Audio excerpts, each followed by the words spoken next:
We'll get started in just a second. I'm just gonna grab a drink of water, and we will try to untangle this Gordian knot, as it were.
Crap! I was muted the whole time. There's some boomer tech there.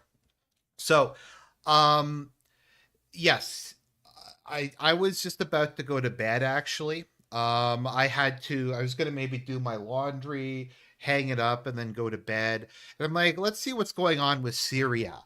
And I just opened it. I just opened up Twitter and it said OBS is it's sorry Assad has fled the country, Damascus has fallen, Syria has fallen. The civil war is basically all but over at this point in time, at least that current phase of the civil war. And I was like, holy shit, there's no way. Like yesterday things were looking bad, but how long did this whole thing go? When did they capture Aleppo? Has this been less than a week? Let's see here. Northwestern.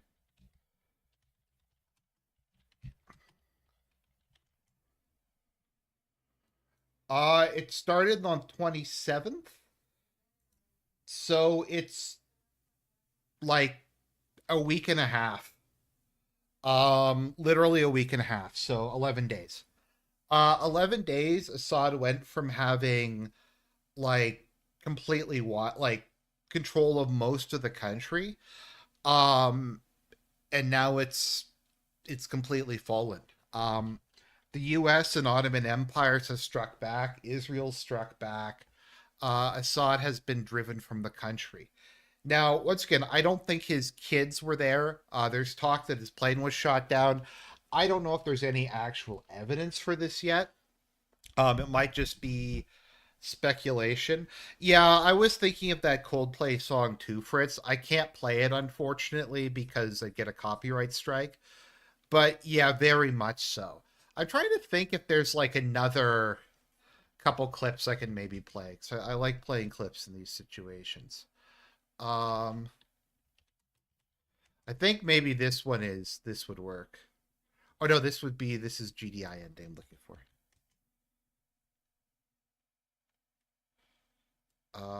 Here we go.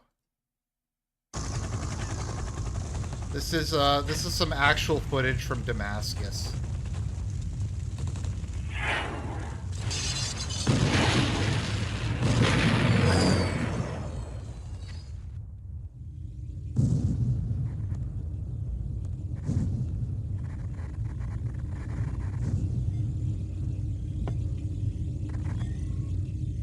I, we've taken Syria. The temple's been blown all to hell. We need to get out of here before... Sir, topside has suffered significant damage.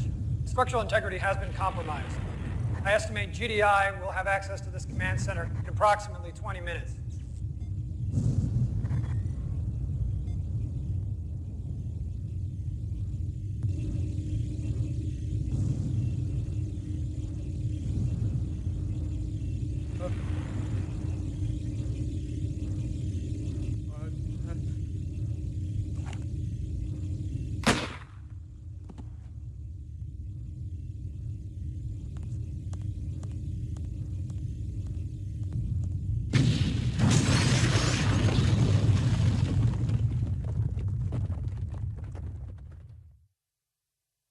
So we're told that that's what happened to Assad basically at this point in time. So earlier today, I was looking into this. Uh, I basically so it's so hard. I admit, like, my predictions have, I don't know if I'd say they've consistently been pretty bad lately, but just so much stuff has been happening so quickly. And this came out of literally nowhere. Like the whole Russo-Ukraine war, that's been building up for a long time now. Like that was, you could even go back as far as the Orange Revolution in 2004. Definitely Euromaidan. You had all the negotiations and stuff leading up to. Sorry, I drank water too quick.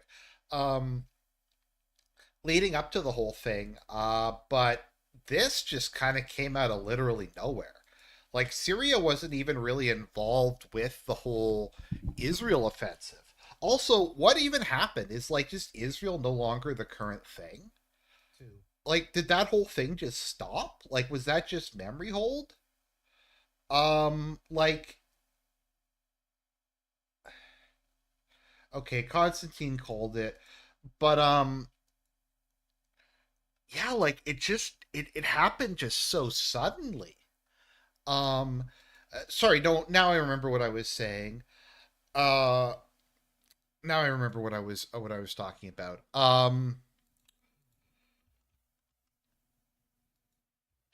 Sorry, I was just sharing this the video link on social media. This has the Israeli like war just completely stopped? Like, has anyone noticed that that's just not mentioned anymore? Like anywhere that, like, I don't know, the Lebanon operation stopped, the Hamas Israel war stopped, the Houthis have stopped, the stuff with Iran has stopped. It's just been completely like memory hold. There's a total media blackout. Has anyone else been noticing that, or is that just me? I feel like for the last month, ever since basically Israel went into Lebanon, it's just been complete media blackout from just about everybody. I don't know. What do you guys think? Let me know because I could be wrong. I am wrong sometimes about these. I just feel like it completely just disappeared. Um, okay, so um, that'll happen. I'm still trying to figure out. Uh, okay, we'll talk a bit about Ukraine versus Syria. So yeah, that whole thing just, yeah. Somebody said on Twitter, and they made a good point. Now that Assad's gone, all the Syrian refugees can go back. We got HTS. We had the leader of HTS who was on CNN. He said, I kid you not. Let me find this because this was fucking insane. Yeah, the current leader of HTS says diversity is our strength. He literally released a thing saying that yeah, diversity is our strength. Um so yes. Assad has fled the country as far as I know. Once again, all of this is, there's a lot of trust me bro, there's a lot of speculation. I'd imagine he's either heading for Iran or probably Russia. I think probably Russia more likely because I think it's a bit harder for the Mossad to get him when he was in Russia. Um, so the only areas that are still loyal to the government is the west coast, is the coast, which is, I believe, where most of the Alawites live. It's where the Assads are from, and that's going to fall pretty quick. But Damascus fell pretty much in one day. Um, like, because I remember yesterday we were talking about this because I streamed yesterday and I was like, well, I don't know about this. There's like looks like there's an offensive in the south or something like that. But Damascus, there was literally no fight. Now I had heard earlier this morning. Yeah, there is. I had heard earlier this morning that there was video of Syrian soldiers uh, abandoning their posts, changing in civilian clothes to try to get away. I think earlier this morning or maybe yesterday, Iran and Iraq and Hezbollah all stopped moving their troops into Syria. They just stopped at the border. There was not really an attempt to go any further. Uh, they just kind of gave up on it.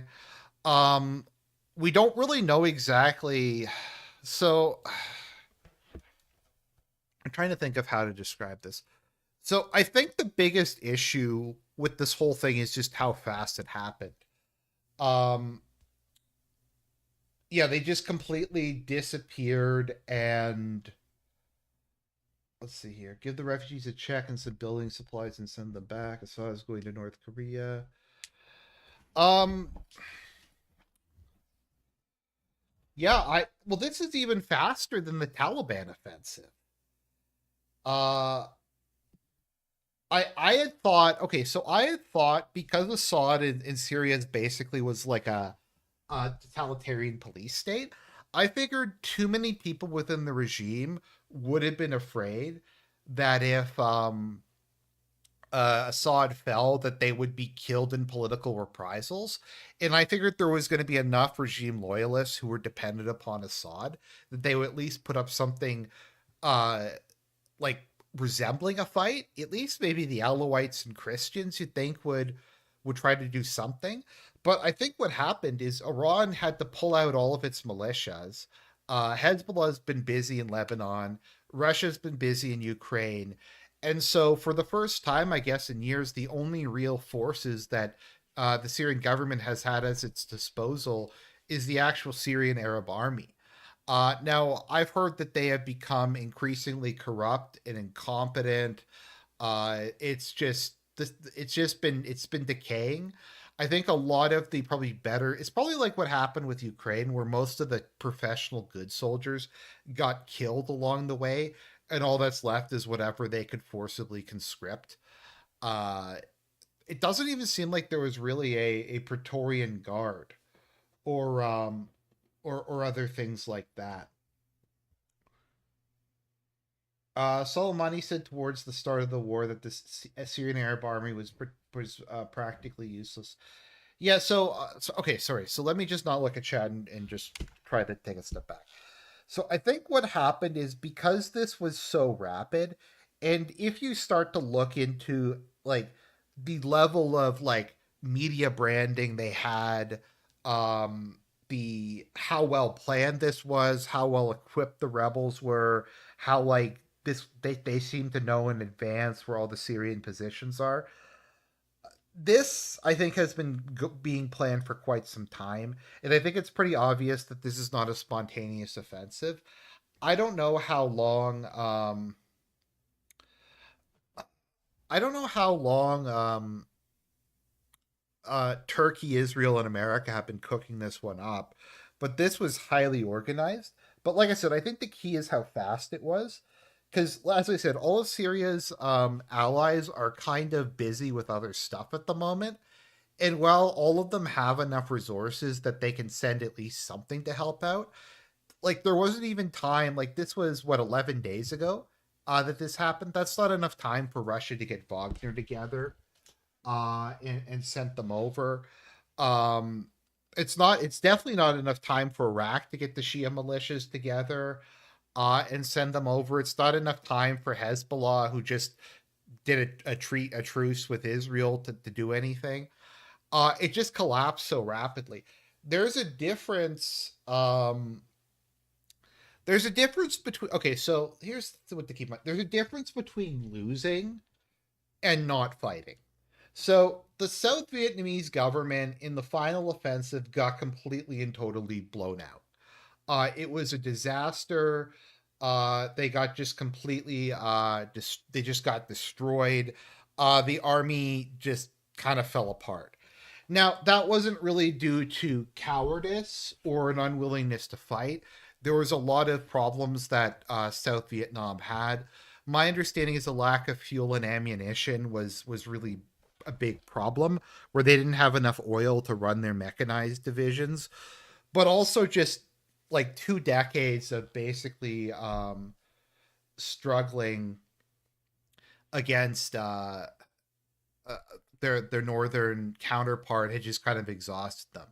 So like the South Vietnamese lost, um, and their country their army fell apart. But it's not as if like there wasn't a substantial part of the army who was fighting.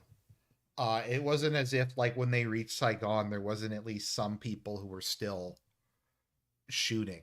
And I think there's a difference between that and just this, which is just a total like no one even bothered fighting.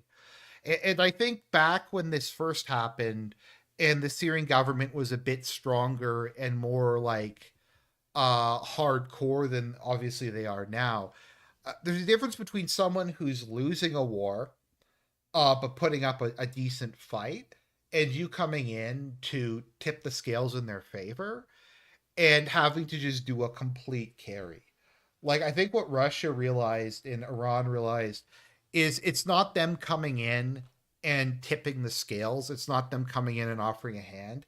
They would have to go in and basically just do everything.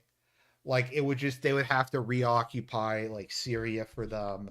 They'd have to basically just invade, conquer Syria, turn it back over to Assad, and then maintain like a military occupation. Just no aspect of it was feasible or really something. And if they had more time, maybe they could have come up with a plan, but they just didn't have any time, and it just imploded. But I'm still kind of shocked it was quite this quick. Uh, but I guess that just happens sometimes.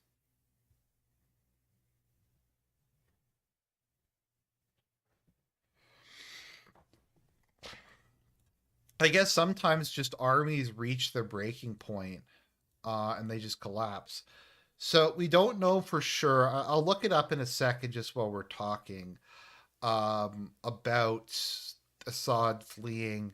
Once again, I hope to God that his family have were able to evacuate safely and they're in Moscow now, or somewhere, and that his kids are going to be okay.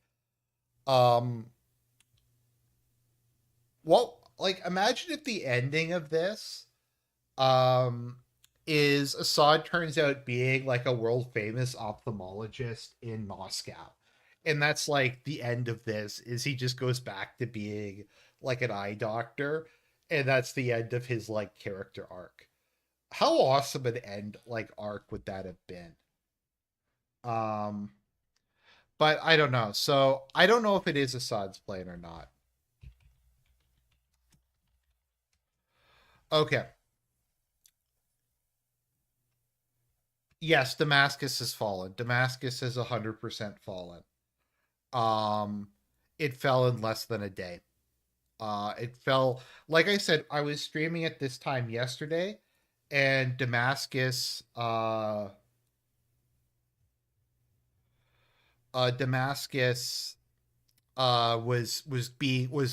was not even surrounded fully yet.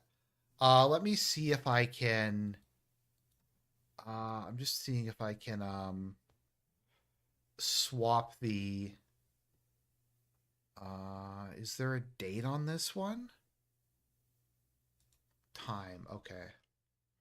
Okay, so let's just take a look at this. Are you guys ready? So here's yesterday. So this is the difference between yesterday and today. Um or wait.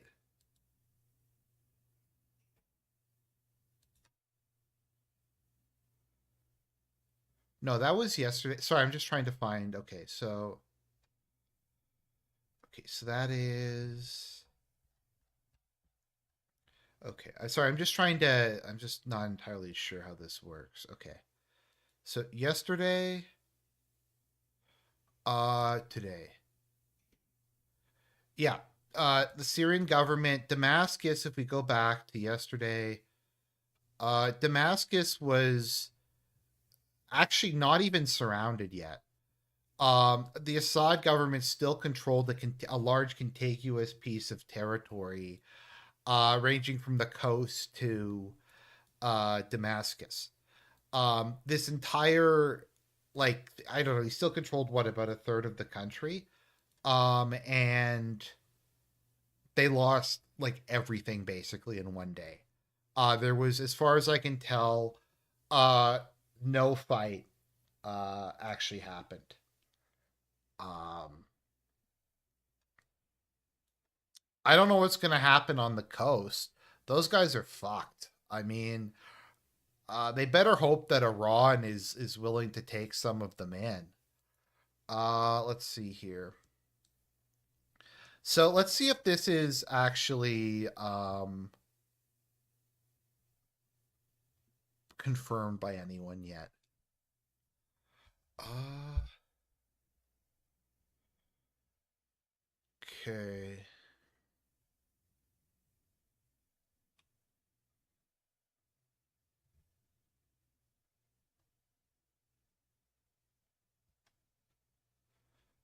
So I was watching a CBC earlier today.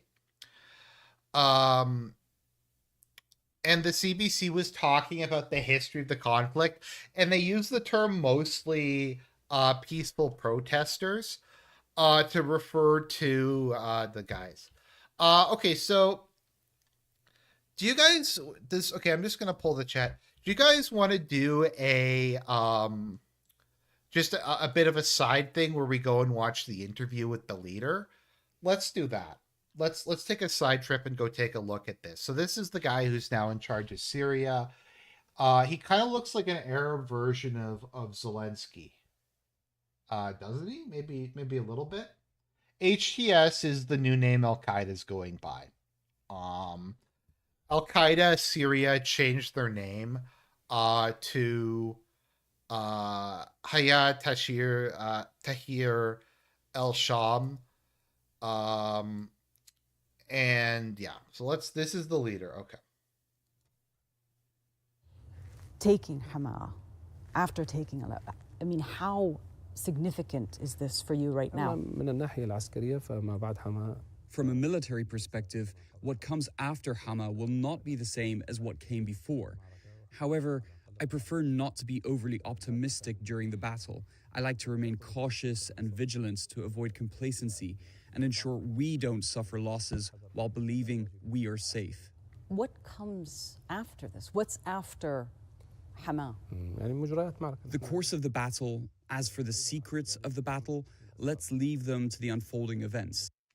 You will witness them in reality, which is better than discussing them now. In a matter of days, you have taken major cities. What's changed? How are you able to do this now? In recent years, there has been a unification of internal opinions and the establishment of institutional structures within the liberated areas of Syria.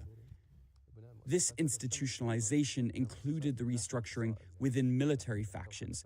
They entered unified training camps and developed a sense of discipline. Okay, like how much does this sound like his handlers in Washington made him memorize this? Like we're using all these fancy all these like fancy words and stuff like that. This discipline allowed them, with God's guidance, to engage in a battle in an organized manner. The progress and execution of plans have been swift, with clear communication and adherence to commands. They stop where they should stop and withdraw where they should withdraw.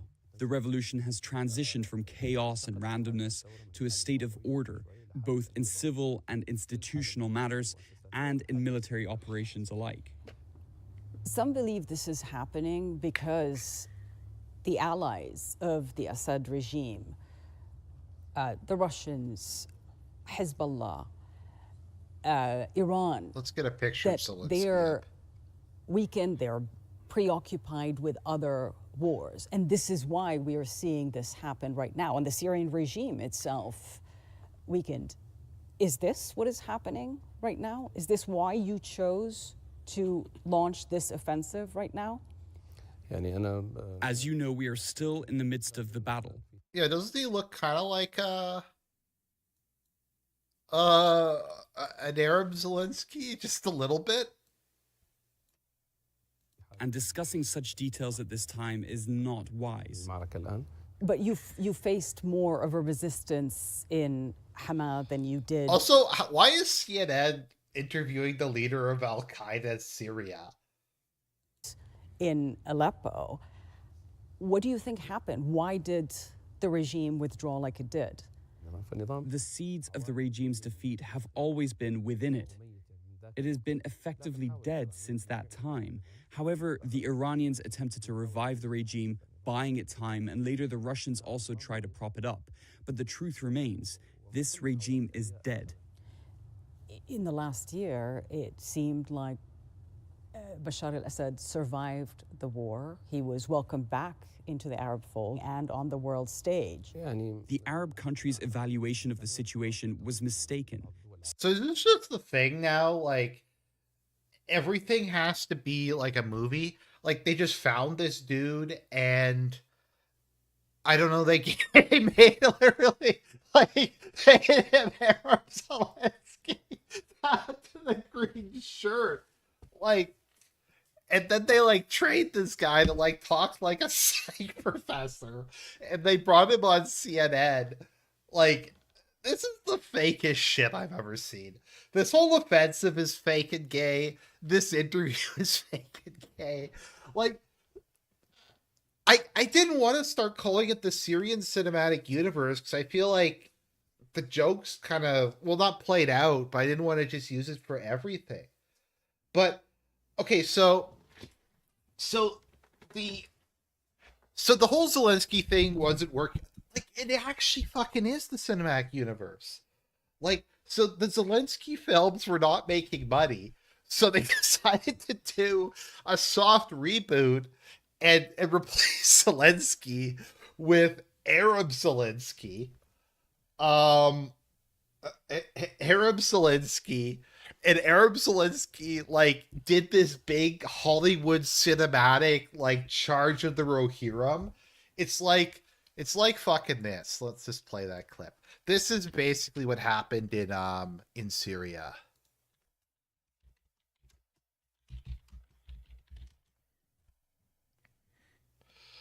Here we go.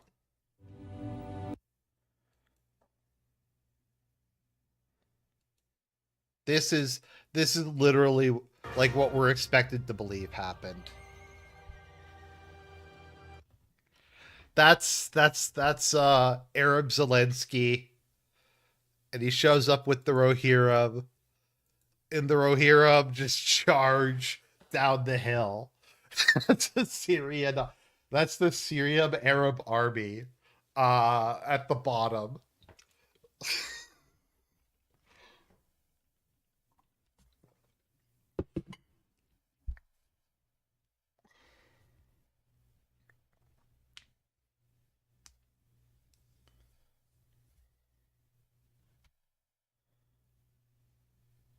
Gandalf casting the daylight spell.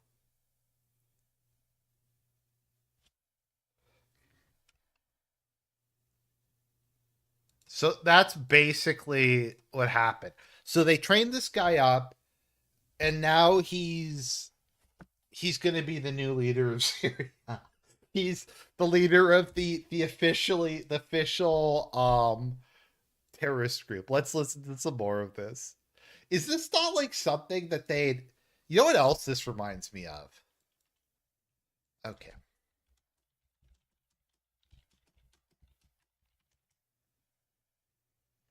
Okay, it also reminds me of this. I'm sorry, but let's do this.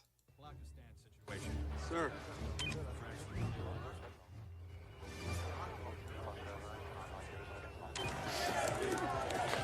Thank you.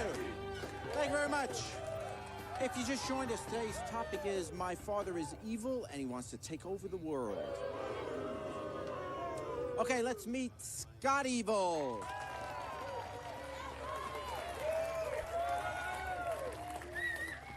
Hi, Scott. Nice to have you with us. Thanks, Jerry. Tell us about your father. Well, my dad is the head of a worldwide evil organization with aspirations of world domination. Wow, pretty serious stuff. Where is he now? He's like cryogenically frozen, orbiting the Earth or something. That's what you think. But we have a surprise for you, Scott. Okay, let's bring out Scott's father, Dr. Evil.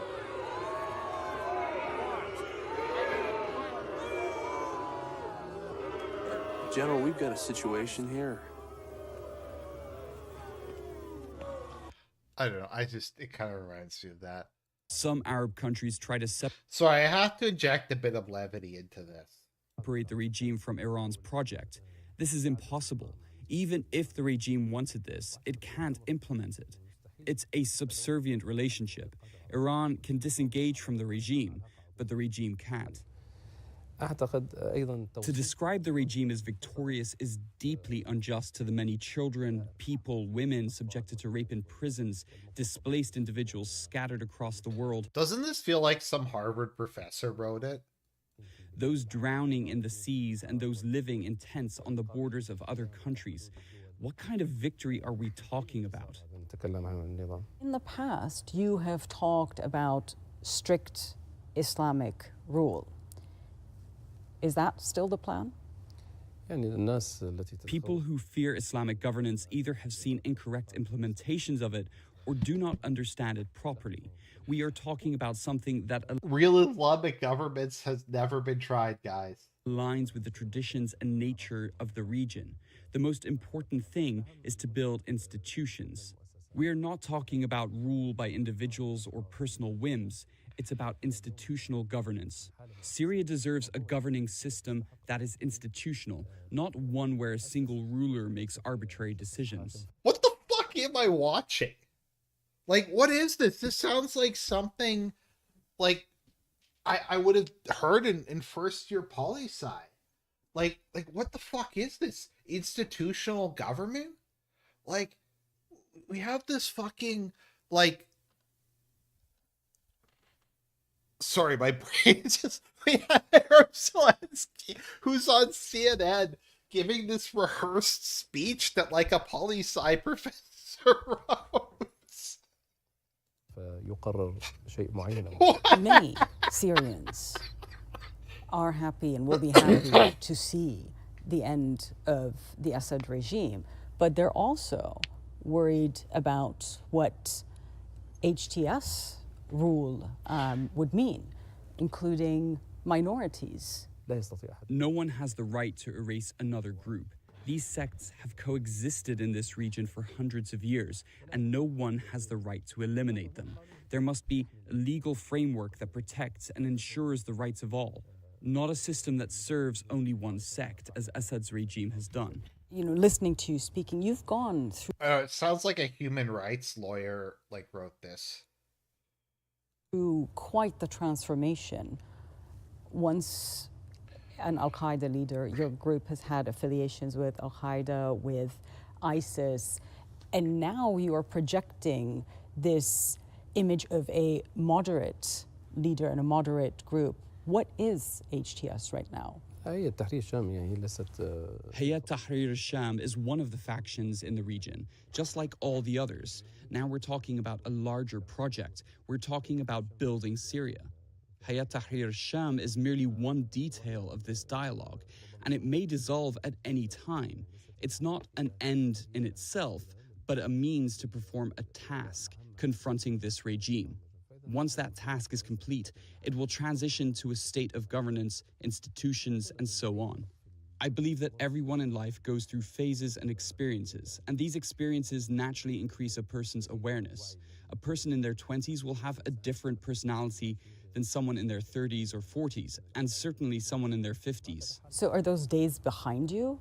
Sometimes it's essential to adjust to reality, and because someone who rigidly clings to certain ideas and principles without flexibility cannot effectively lead societies or navigate complex conflicts like the one happening in Syria. People listening to this are going to wonder why. Like, what am I watching? Like, what is this?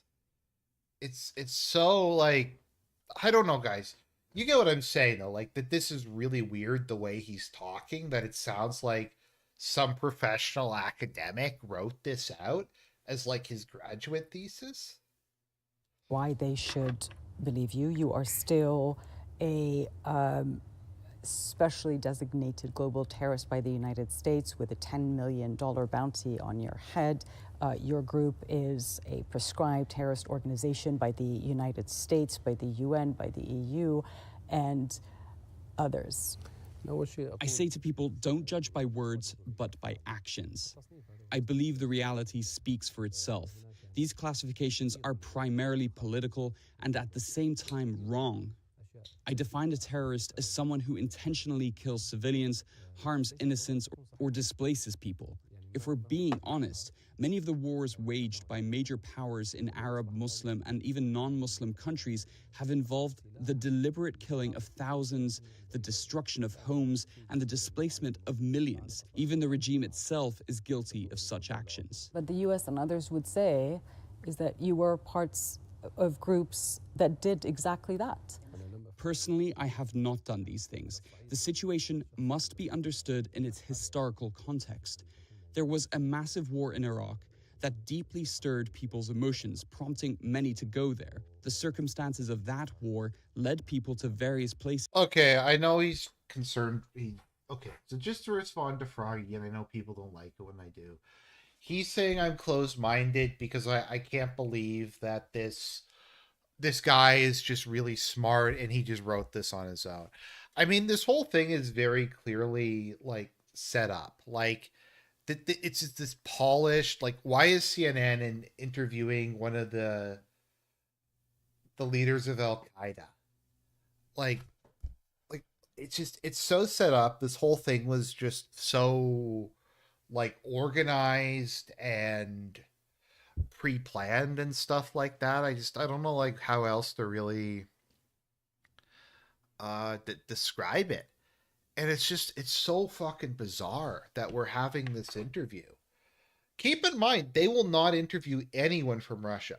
CNN won't interview Lavrov, they won't interview Putin, they won't interview Shoigu, they won't interview I doubt they'll interview, maybe they have interviewed some of these people. Like, but they won't talk to them. Has CNN ever had Orban on? Maybe they have. Maybe I'm just wrong, but I feel like those people they can't have on and talk to, but we can have the fucking leader of Al Qaeda on.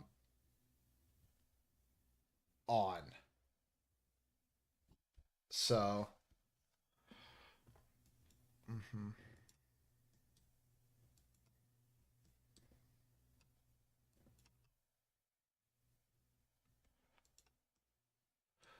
okay, Froggy, we've been over this many times. You always tell me to be skeptical.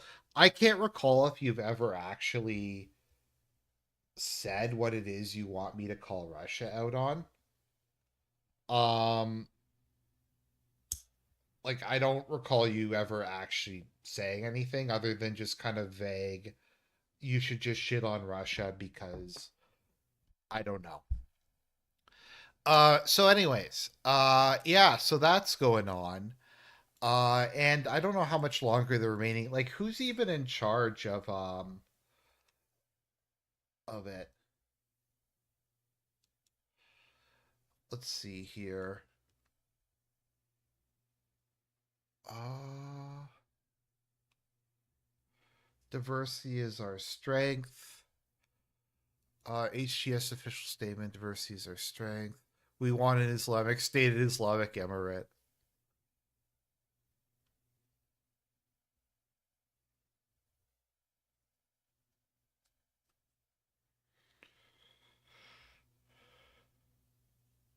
We want an Islamic State, an Islamic Emirate. Oh, Syrian Arab Army have announced they're being disbanded.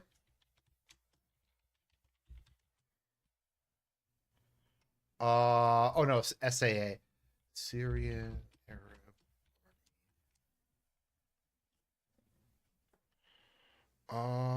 Do you have a source for that somewhere? For the Syrian army, Arab army being disbanded? Like, was that a decree or something that somebody?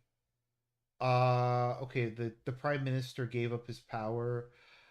Internet best friend, where are you reading that? Just so then I can go on and by and I just looked this up. I don't doubt you. I want to see like what the actual details are. Um, so uh, so trying to find. Okay, let's see here. Syrian Arab Army.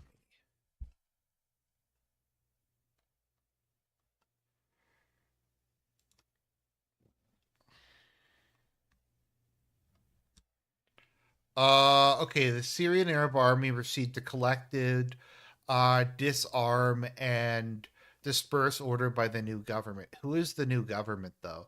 Is the new government HTS? Is it like Ba'ath Party successors? It's who is it? Um the Syrian Arab Army received a okay, so from Lord Bebo, uh I'm just not sure who this is. Is this um who's issuing this? Okay, so we have this completely legitimate one, the Jewish Voice. The Syrian General Staff has ordered the surrender of all remaining soldiers of the Syrian Arab Army in the capital of Damascus. I personally believe the Jewish Voice. Rumors that the IL-76 carrying Syrian President Bashar al-Assad has crashed or carried out an emergency landing in the west of Homs. The aircraft descended to 1,600 feet before.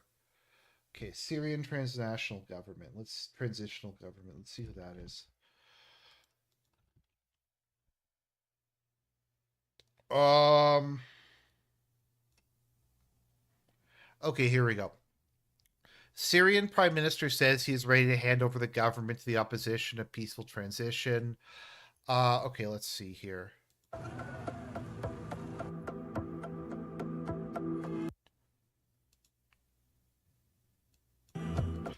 Syrian state media said Thursday. Opposition fighters claim to have entered the city.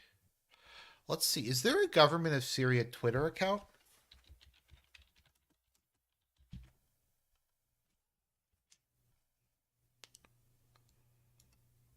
Oh, let's see.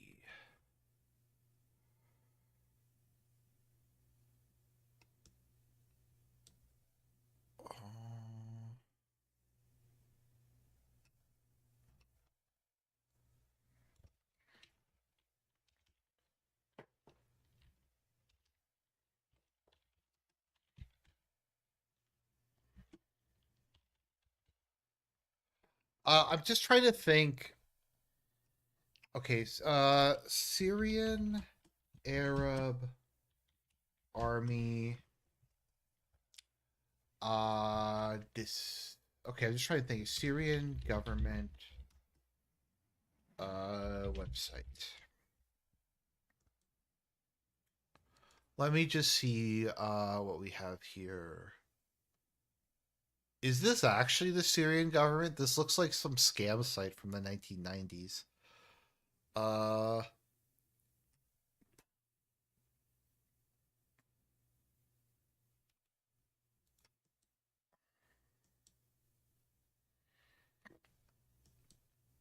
Government of the Arab Republic of Syria. I'm just trying to see if they've posted it on their website or not. Oh, their website, it looks like it's down. Uh maybe. Okay, let's see. Where's Ministry of Defense?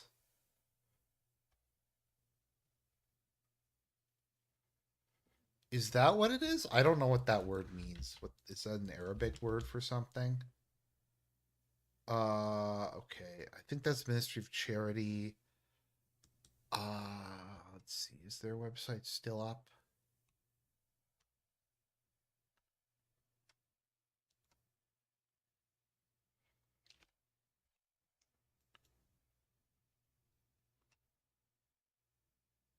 Yeah, I don't know. I'm just trying to see if I can find anything. Ministry of Foreign Affairs, Syria. I don't know if any of these accounts are even real.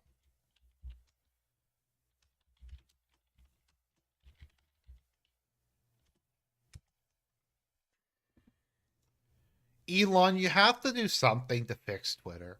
Like the search function on is so fucking shit on Twitter. Like it's just like it has to be fixed. It's just so bad. Okay, Syrian presidency.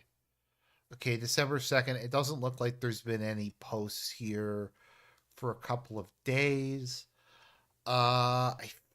There's no check mark, so I don't know if this is actually the Syrian presidents. Um, I'm sorry, guys. I'm just trying to find like an actual official source on some of these. Defense.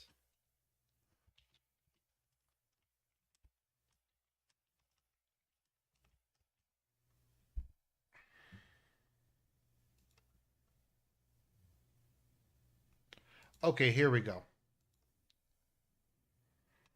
Okay, so what is the Syrian state media?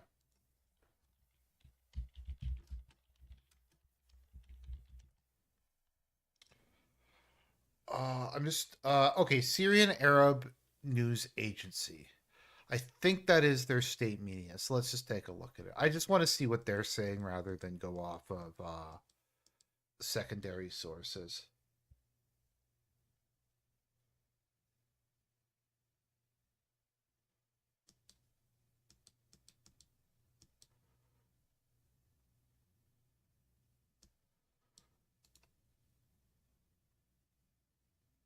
Oh, is it just down?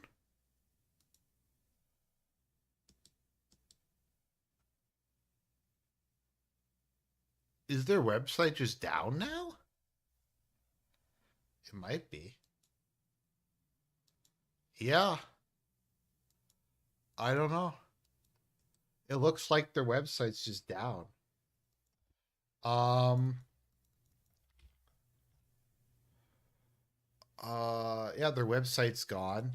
Let's see if they have a Twitter. Okay, Syria News Agency.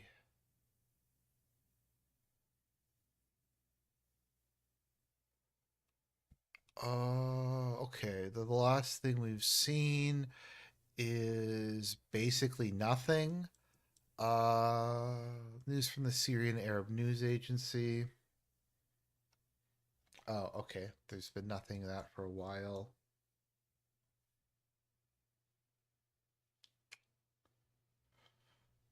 Uh,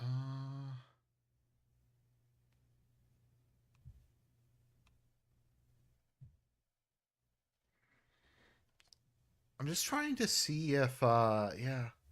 I don't know, I'm having a lot of trouble finding anything like actual um government stuff because they're saying that the general staff has issued this order to stand down. I just don't like see where that is.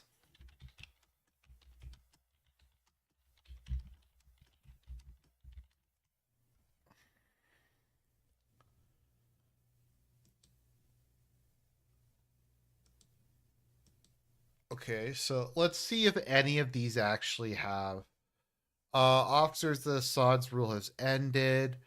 Okay, let's see here. Uh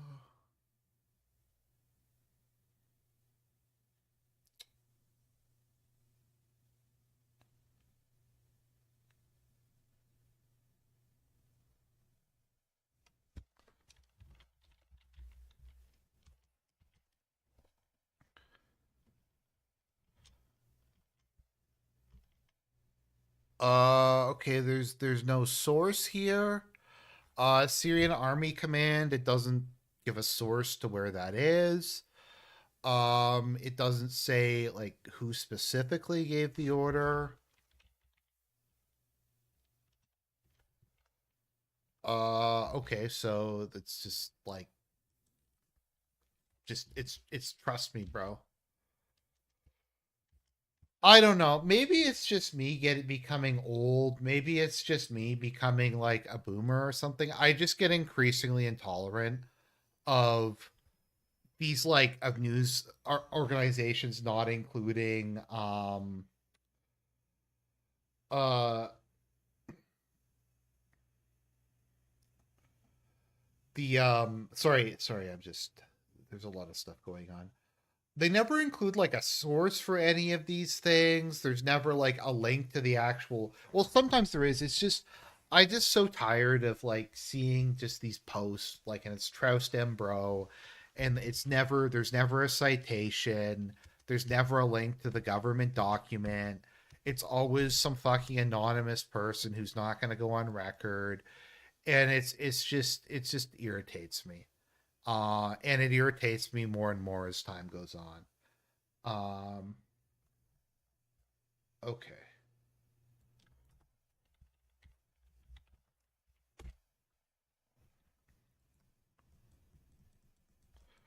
Like the thing is, the liberals are actually kind of right about how big a problem fake news is.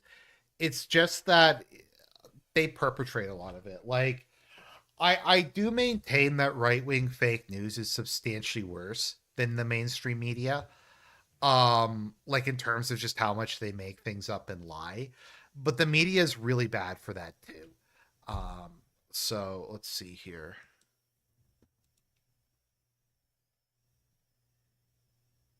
What percentage of articles are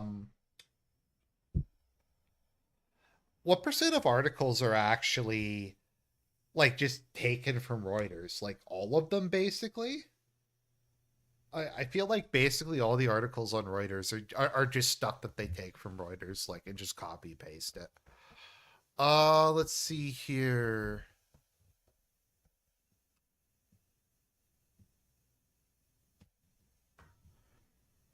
Prime Minister said he is ready to support the continuity of governance and is prepared to cooperate with any leadership chosen by the Syrian people. Okay, so we actually have like a well, we don't have a link to it. It's just we have to just believe them that he said that.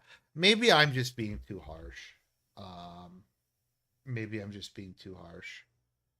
On Reuters, like it's not like they're an international organization who has lots of money and people who can like link to this stuff. Let's see here. So Al Jazeera just reposting, um, just reposting from Reuters.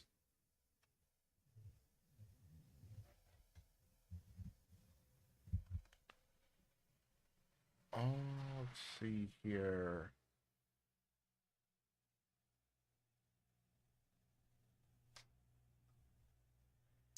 Let me see if the Prime Minister has a Twitter account.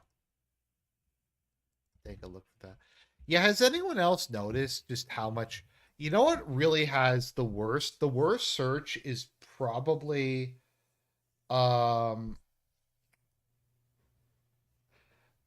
probably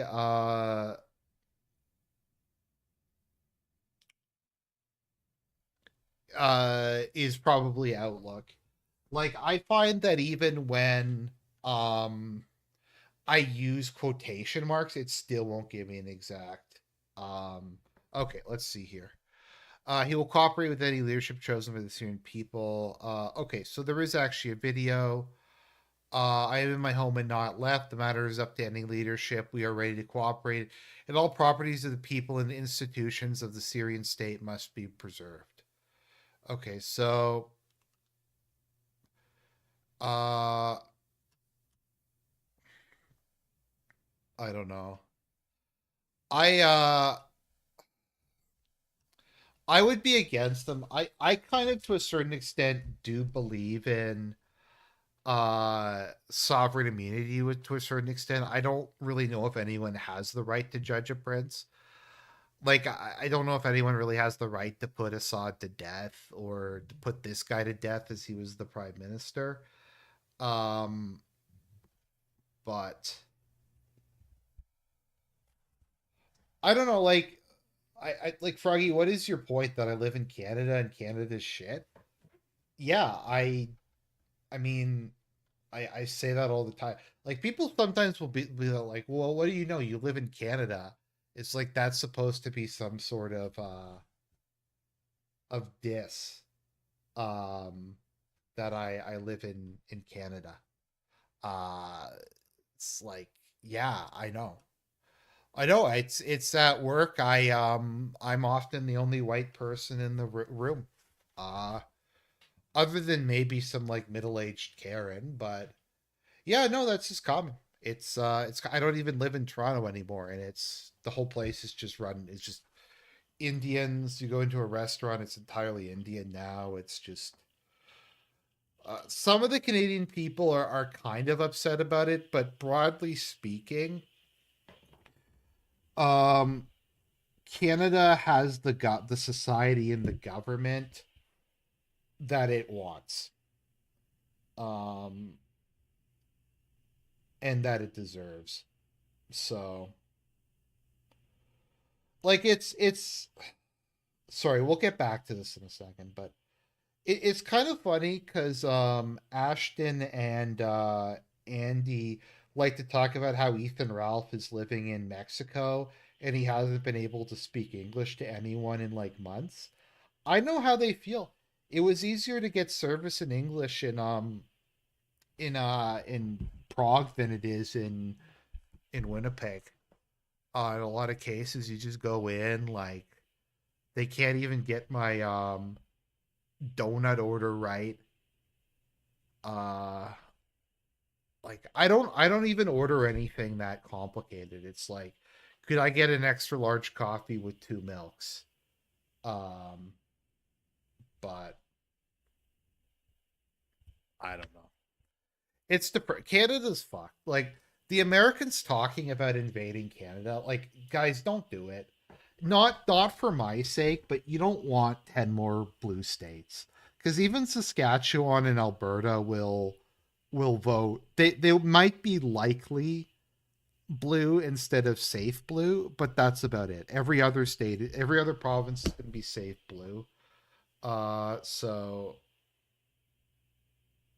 yeah. Um if you want to invade Canada and turn it into like a colony or an occupied territory, I'm gonna like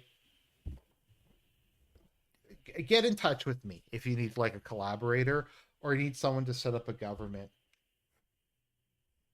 Uh,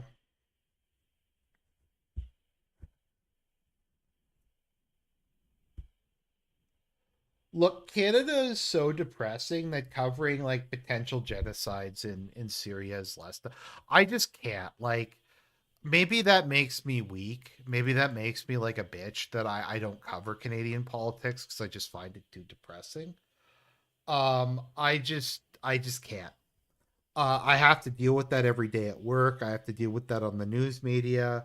I have to deal with that when I talk to my parents, um, and stuff like that.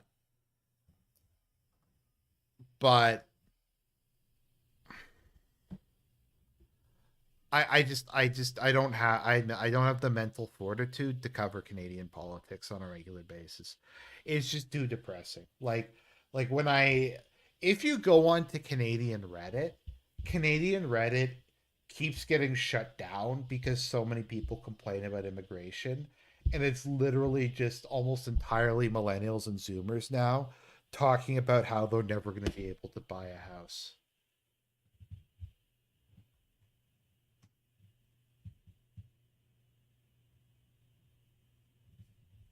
Um Like, did you see colleges building student areas that did not allow whites? No, as I said, I deliberately avoid looking at any Canadian media, because it's just too depressing.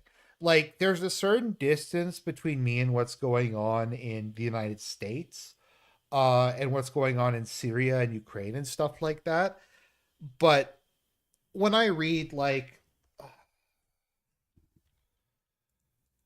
for instance, and I occasionally do videos on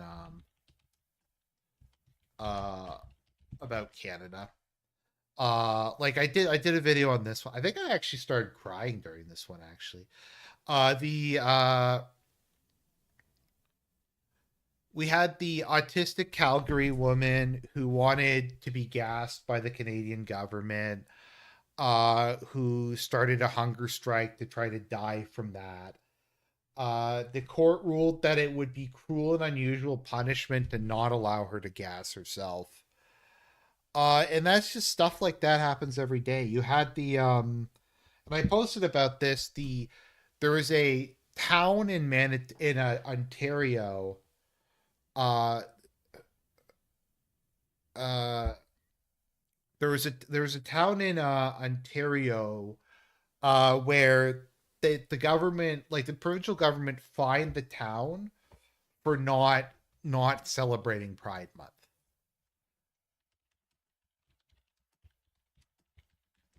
Like, yeah, so Emo Ontario fined 10K for refusing to celebrate Pride Month. Um,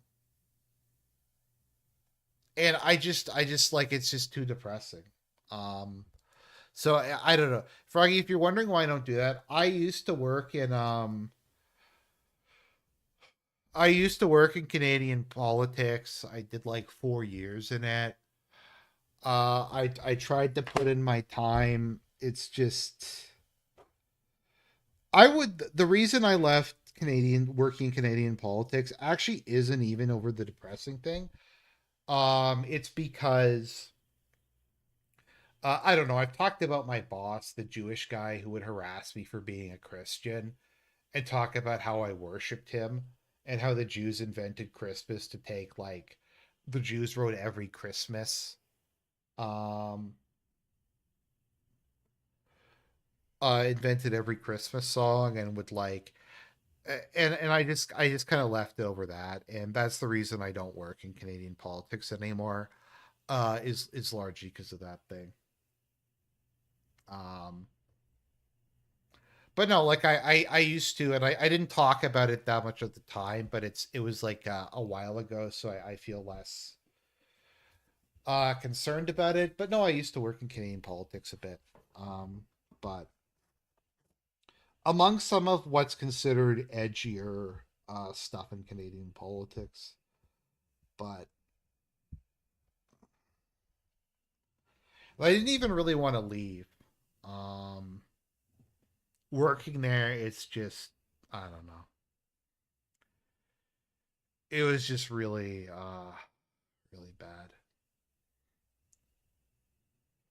Oh no, my Jewish boss, like he told this big story once about how he manipulated some black Christian woman into having sex with him just to prove that he could. And I don't know, there was a time he was watching porn on his cell phone. It's just it was bad. It was really really bad. Which is why I left. He got fired a week after I left. There was like a coup by the other like the rest of management that threw him out because he was so incompetent. But I had left, so they were paying me like complete shit. They were paying me, I think it was like $47,000 in like 2018, I think it was. 2018, 2019, they were paying me $47,000 and I lived in Toronto. Uh so and they thought that was acceptable, and part of why I left is I said, look, I need a raise. Like you haven't given me a raise in the 3 years I've worked here. And their response was, this is not a unionized work environment. We don't give raises. If you want to like double your workload, we might give you a raise. I'm just like, so I just left. Um, because the amount of money that they were off was just, it was just retarded for the amount of shit they had me do. Um, anyways, I'm sorry for that side note, but the point is, I was actually involved a bit in Canadian politics for a while. But it's, yeah, it's rough. It's rough. Should I be more involved with it here? Maybe. I just like, what would you even do though? Like, the overwhelming majority of the people like support this stuff. Um, if Bernier's party was actually competitive, maybe I would go out and do more related to it. But it's not like America where you have like a bunch of where a substantial portion of the country is like MAGA or stuff like that, and who actually do want to stand up to this kind of stuff. So, but am I a coward? Yes. I've never pretended to be a brave man. I've never pretended to be anything like that. But I don't know. I don't know if, because people ask me to cover Canada, I'm just trying to be 100% honest with you guys why I don't do that. Um, More often, it's just, yeah. Okay. Well, sorry for getting completely off topic, but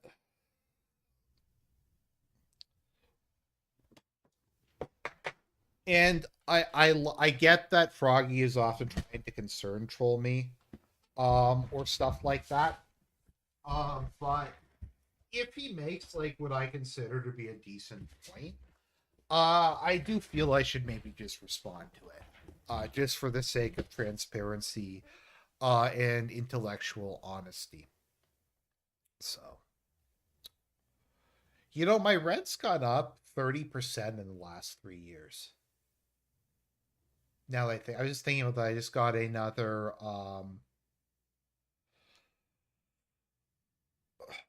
I got another message because there's no rent control laws in Manitoba. They can just raise it. Oh,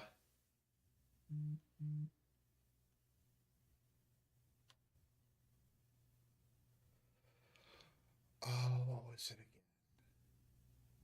Yes, they've raised it 30% over. So what they do in Canada is, after a year of living at a place, you get a month to month rent contract.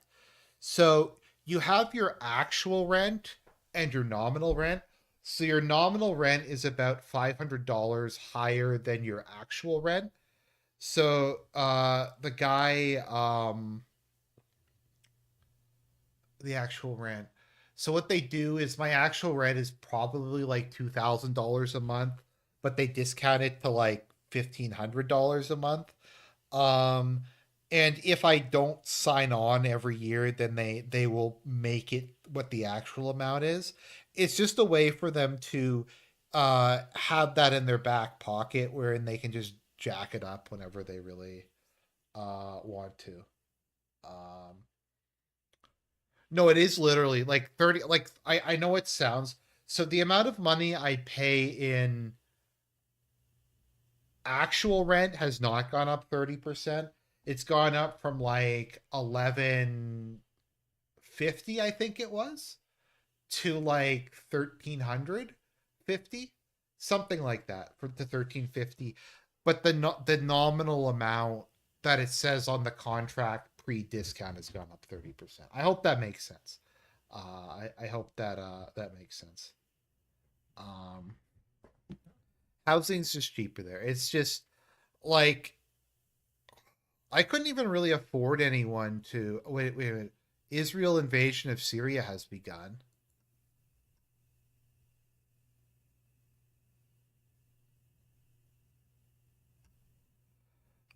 Crazy coincidence how Israel invaded right after rebels take over Syria. So if you look at videos, sorry, but I don't know. Some people like the digressions. Uh, Canada housing.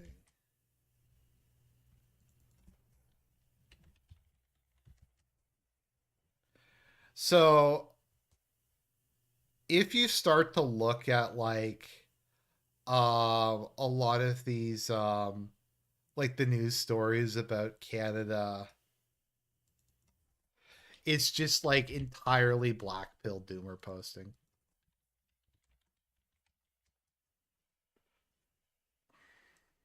Why Canada's economy is doing so bad. Why Canada will lose the 2030s. Um yeah, Assad is missing in action. The worst economy ever. The problem with Canadians' economy. The cost of Canada's lagging economy. Canada has fallen. Um, is in worse shape than it looks. Uh, yeah, so that's kind of how things are. But yeah, Assad is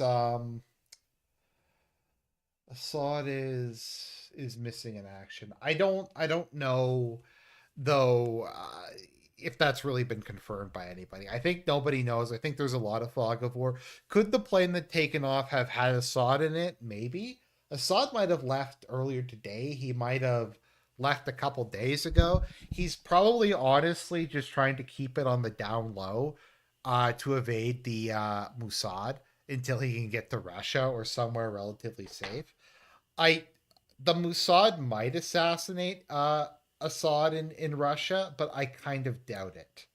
Um, I think they're much less likely to assassinate him in Russia and risk the wrath of the Russian government than they are to assassinate him in Iran. Okay, let's see. You make a good point, Caulfield. We'll see. Let's see here. Um,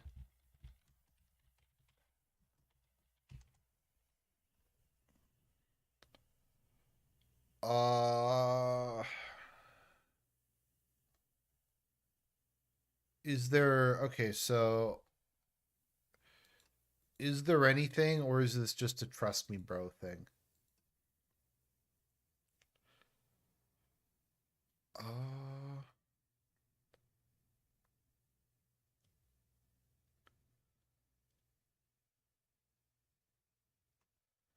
okay. Israel always already. Let's see what Reddit has to say. What's the source on this? Something on Telegram. Okay, let's see. Middle East Spectator. Is that a newspaper? Oh, it's Telegram. Okay. Let's see. Uh, where's Israel? I don't I don't see anything here about the IDF. Um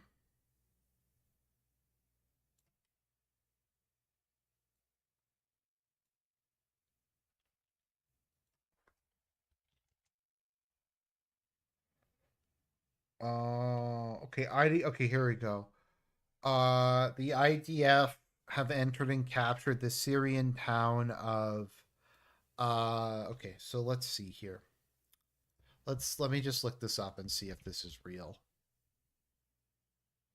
Uh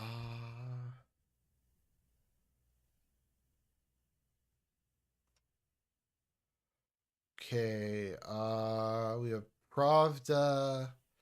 I'm just seeing if anyone like relatively mainstream has reported on this.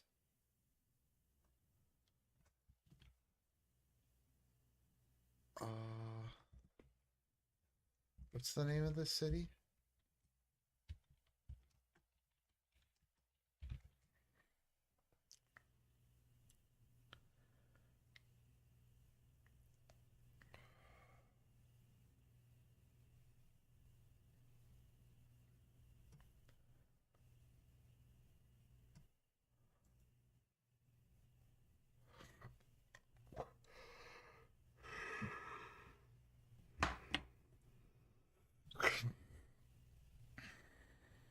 Okay, so we have some AI generated art. We have some AI generated art. We have some pictures of some Israelis on tanks. We have initial reports from Trust Me Bro. Let's see.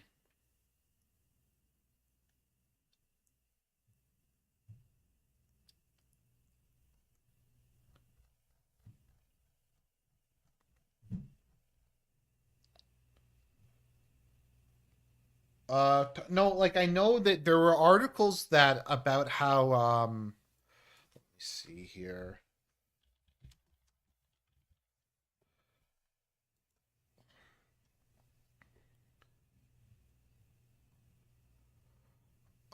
Syrian rebels, Hezbollah.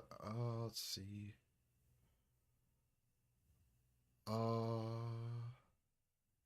Just seeing here.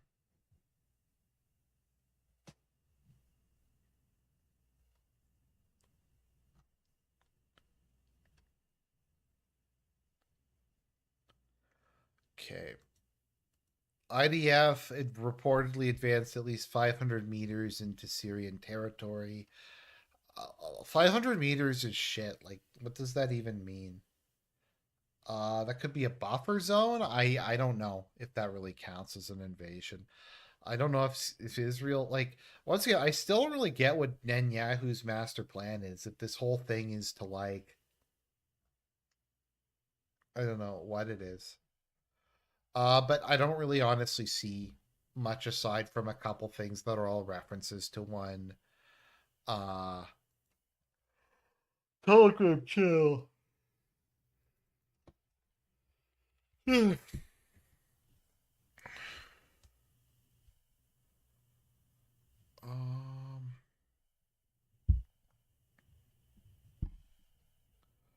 Buffer zone.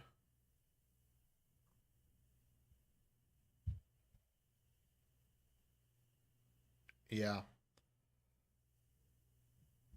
Okay, so maybe just to kind of conclude this.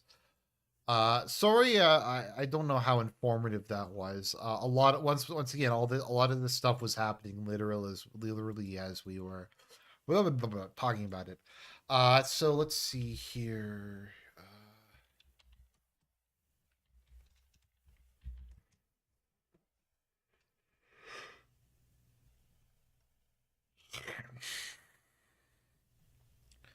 So I guess the question is, what happens now?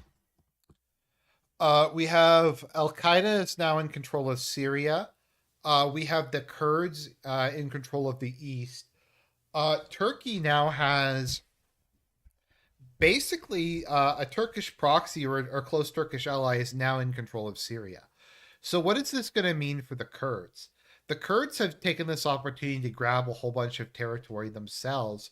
So, how is the new government that's backed by Turkey going to deal with the Kurds? That's the other question. Are the Alawites going to get genocided, or the Christians going to get genocided or expelled?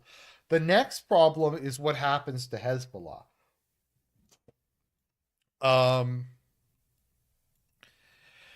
Now Hezbollah is tough, but without a friendly Syria, see, Iran had a pretty clear way of getting to Lebanon. They could go through Iraq, Syria, and then get to Lebanon. it's going to be way harder to get any kind of supplies or other resources to the Lebanese. Um, to, with regards to that, I don't know. It's just it's a big country that's kind of in the middle exact center of Iran's Shia bros. So I just don't really know without um Syria, like, can the Axis resistance even continue to exist at this point? I mean, I guess Iran can still supply them like through the Suez Canal, but it's gonna be a lot harder. Also, like, Iran and won't be able to fly its planes over Syria anymore either. Now, I wonder what is going to happen to the Russian airbase there. Okay, let's see here. Syria, Russian. Yeah, so I think you could say what you will. I realistically don't know. Um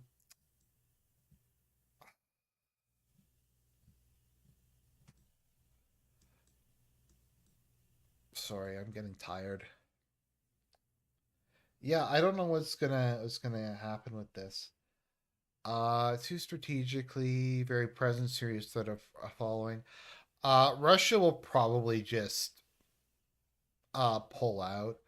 I don't think that the Syrians are going to. I don't think that HTS, or whatever they were called, is going to seriously try to attack the Russians, because in most of these cases, and this happened in Afghanistan, this happened in Vietnam, the local group just wants the great power to leave, and anything that would provoke Russia into staying longer or to continue fighting them is just something they don't want to do. So I just tried to put you on 2 times speed. I don't know. I don't know if that's weird or not. But yeah, I think that mostly covers it. I will continue to cover this story as it develops. I don't really know anything else at the moment, but that's where we are at this point in time.